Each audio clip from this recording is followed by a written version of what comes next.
एक जंगल में टूनी चिड़िया रहती थी। चिड़िया ने कई सालों बाद एक अंडा दिया था, लेकिन वो भी जंगल में आए तूफान से टूट गया था। टूनी चिड़िया बहुत ही उदास रहती थी। एक बार टूनी चिड़िया नदी पर पानी पीने गई। वहाँ नदी के पास उसे एक अंडा दिखा। टूनी चिड़िया उस अंडे के पास बैठ जाती है कि जब तक उसके माता पिता आए तब तक उसकी रक्षा करूं। लेकिन शाम पड़ जाती है और वहाँ पर कोई भी नहीं आता। लगता है जंगल में आए तूफान के कारण अंडा वहाँ गिर गया था, लेकिन वो अंडा टूटा नहीं था। फिर टूनी चिड़िया उस अंडे को अपने घोंसले में ले जाती है। वो उस अंडे की अपने अंडे की तरह ही देखभाल करती थी और अब तो टूनी चिड़िया को जीने की वजह भी मिल गई थी। फिर कुछ समय ऐसे ही गुजर जाता है और उस अंडे से एक बुलबुल का प्यारा सा बच्चा निकलता है। दरअसल वो अंडा बुलबुल का ही था, लेकिन टूनी चिड़िया उस बच्चे से अपने बच्चे की तरह ही प्यार करती थी। वो बच्चा भी टूनी चिड़िया को ही अपनी माँ समझता था। टूनी चिड़िया के घोंसले के पास एक गोरी कोवी भी रहती थी। वो ये सब देख लेती है। अच्छा, ये टूनी चिड़िया तो अपने आप को बड़ी ही दयालु समझती है और देखो इसके कारनामे। ये उस बेचारी बुलबुल का अंडा चुरा लाई और इसे अपनी ही अंडा बता रही है।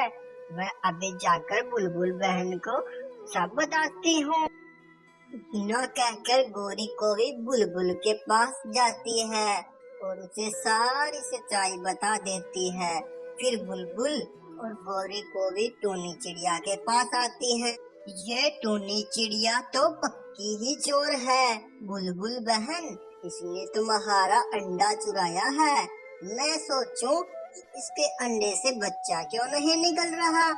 अब पता चला इसकी सच्चाई कि ये क्यों हमसे छुपा रही थी। हाँ, ये सच है। मैं इसलिए आपसे सच नहीं बता रही थी कि कहीं मुझसे कोई बच्चा ना छीन ले। लेकिन गोरी बहन, ये झूठ है कि मैंने अंडा चुराया था। मुझे वो अंडा नदी पर मिला था। जब तूफान आया था उसके अगले दिन मैं नदी पर गई थी, तब मुझे वो अंडा मिला था। बुलबुल बहन, आप मेरा विश्वास करो। मैं कैसे आपका विश्वास करूं?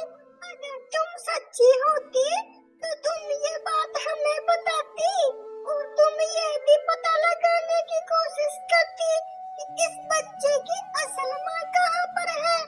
तुम्हें जरा भी दया नहीं आई ये सोचकर कि इस बच्चे की माँ पर क्या गुजर रही होगी। बुलबुल बहन, मैं भी अपनी माँ की ममता से मजबूर थी। मैं भी इस बच्चे के बिना जीने की सोच भी नहीं सकती। मैंने भी पल पल इंतजार किया है इस बच्चे का अंडे से बाहर आने का। मम्मा मम्मा, ये पंछी आपसे क्यों झगड़ा कर रहे हैं? मेरे बच्चे, ये तुम्हें मुझसे जुदा करना चाहते हैं। ये गोरी कोवी तो मुझे कभी कुछ देख ही नहीं सकती। बुलबुल बहन, कृपया आप चली जाइए यहाँ से। मैं मर जाऊंगी अपने बच्चे के बगैर। टूनी चिड़िया ऐसे कैसे चली जाए बुलबुल बहन? बुलबुल बहन, आप उठाओ अपना बच्चा। मैं देखती हूँ कैसे ये तुम्हारा बच्चा नहीं देती। अगर ये ऐसे नहीं मानेगी तो मैं और पंछियों को इकट्ठा करती हूँ। और फिर बुलबुल उस बच्चे को उठा लेती है। आंटी प्लीज मुझे छोड़ दे, मैं अपनी मम्मा जाऊंगा। मैं अपनी मम्मा के बगैर नहीं जी सकता। मेरे बच्चे, ये तुम्हारी मम्मा नहीं है, बल्कि एक चोर भी है। मैं ही हूँ तुम्हारी मम्मा। और ऐसे कहते हुए गोरी कोवी और बुलबुल वहाँ से चली जाती है। आप क्यों ले गई मेरे बच्चे को? मैं मर जाऊंगी मेरे बच्चे बगैर। ये बच्चा मेरा है, ये बच्चा भी मर जाएगा मेरे बगैर। ये जी नहीं पाएगा। और फिर टूनी चिड़िया सारी रात रोती रहती है। फिर सुबह हो जाती है, लेकिन टूनी चिड़िया तो अपने घोंसले में बेहोश पड़ी थी। उसमें जरा भी ताकत नहीं थी कि वो उठ सके। उसका मन टूट चुका था। ये लो मेरे प्यारे बच्चे, ये थोड़ा सा फल खा लो। आप गंदी हो आंटी, आप मेरी मम्मा नहीं हो। मैं आपसे कुछ भी लेकर नहीं खाऊंगा। आप मुझे मेरी मम्मा के पास छोड़ आओ।